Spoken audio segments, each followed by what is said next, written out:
well, what are the possible outcomes for you? And then how do you manage yourself to optimize your performance and your productivity? Because that's really what drives our success, right? It's how we manage our performance and how we manage our productivity. And the premise behind all this is when you manage yourself, you can manage your career.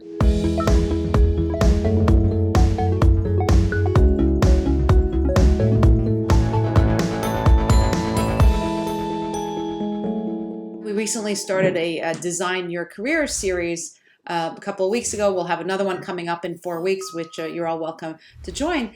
And what we quickly realized in that we had all these techniques. We wanted to talk about credentials and how you show up online, which I will talk about. And we realized that the starting point is really, how are you managing yourself? What commitments are you making to yourself that are driving your success? And that success can be, are you managing your team, being a great leader? That success can be starting a company in a crazy time to do so. But you know what? There will absolutely be companies started in this time. So we've been working with our clients to say, well, what are the possible outcomes for you?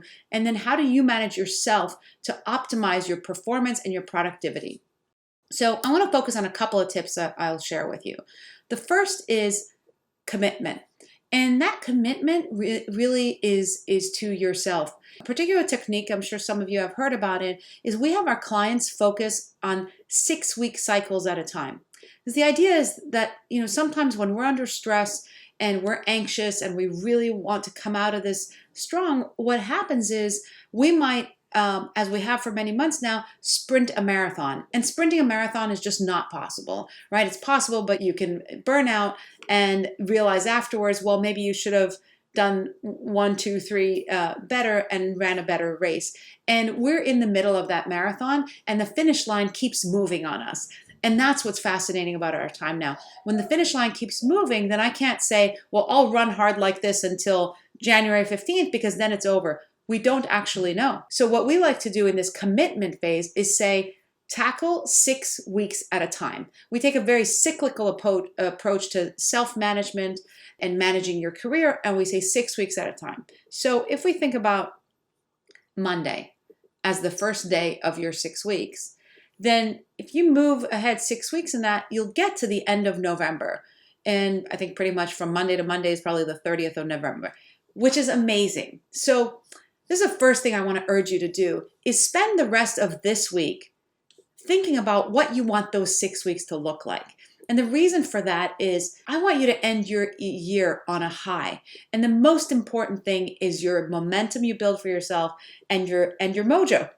Because what we want to caution against is actually sloping, sliding down into the end of the year, because the things I was hearing here the most over the past few weeks, well, 2020 is a write-off, it's all said and done. It's not. It's really not. It's so much more in your hands than you think. And that first step to that is treating it like a 6-week cycle and saying, okay, by November 30th, here's where I want to be. And here's what I'm willing to do to commit to that. Then you'll take a break in December, and then you can start another 6 weeks. So that's the first thing. The second tip I want to share is really a focus on character. And what I mean by character, I'm going to tie that to values, is get a list of values. In fact, I'm happy to share we have one page of, maybe 30 or 40 values on there. And I want you to pick 5 values on there and say, which values am I most driven by? What motivates me? What's important to me? What's a non-negotiable for me? And narrowed it down to 5 values. And then I want you to ask yourself, is the way I'm spending my time reflecting those values?